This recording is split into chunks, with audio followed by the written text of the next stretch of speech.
Hi, Art Seekers. We have a very special guest today, Plastic Jesus, one of my favorite street artists working in LA. Thank you so much. Thanks for coming. How is your background in photojournalism? How does that inform your work as a street artist? Firstly, as a photojournalist, I might be on assignment for 1, 2, 3 weeks. And during that time, I have to produce one iconic image that will portray that story and also the feeling behind that story as well. So you become very aware and very switched on and very focused on how you can demonstrate that story, that feature in one image.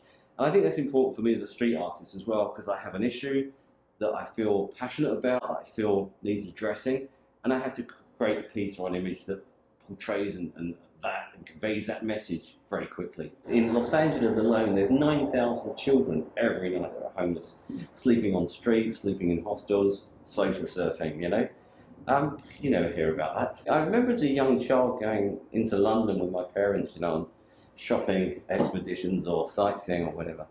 And even as a very young child, I saw these homeless guys sleeping in doorways and under bridges. And it affected me in this incredibly sad way. And I, as a young child, I couldn't understand how people could be homeless.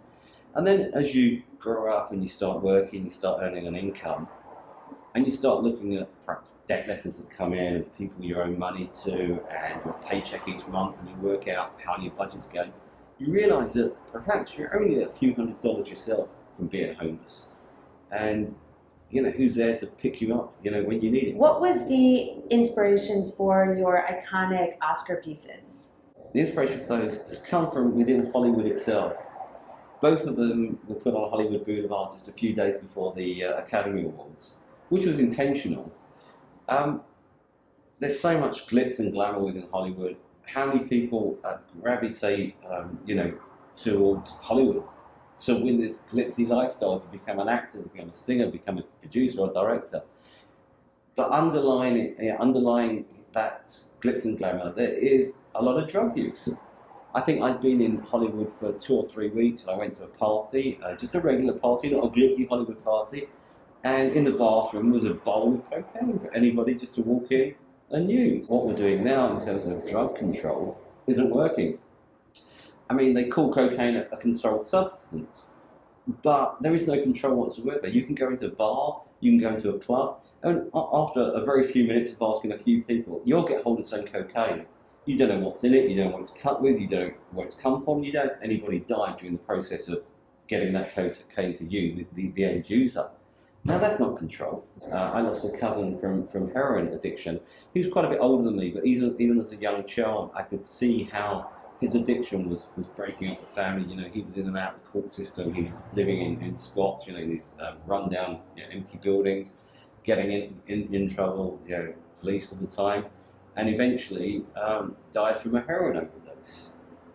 When it came to Philip Seymour Hoffman dying just before the Academy Awards in 2014, I think people were most shocked that he was this upstanding actor at the height of his profession with a great, portfolio of work behind him, and to think he had a heroin addiction, because heroin is often seen as this dirty, dark, back alley type of drug, junkies shooting up, and he was, Philip Seymour Hoffman died from a heroin addiction. Of all your works that you've put up in LA, which is the most personally significant to you?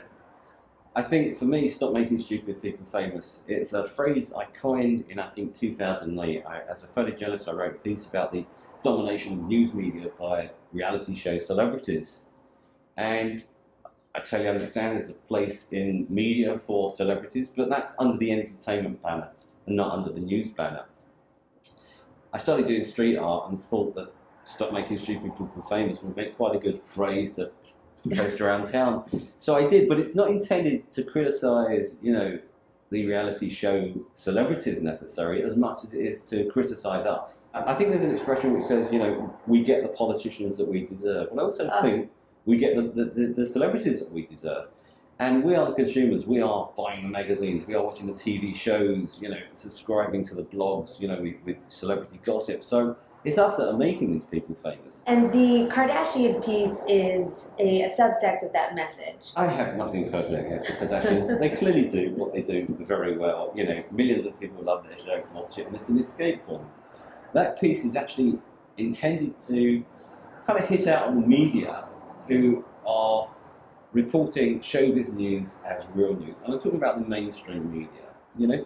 And the ironic thing was that after I posted that piece and the news of that started going viral, a lot of those news organisations that I was criticising or hoped to criticise in that piece were contacting me for quotes. People like USA Today, CNN, the BBC, the Times.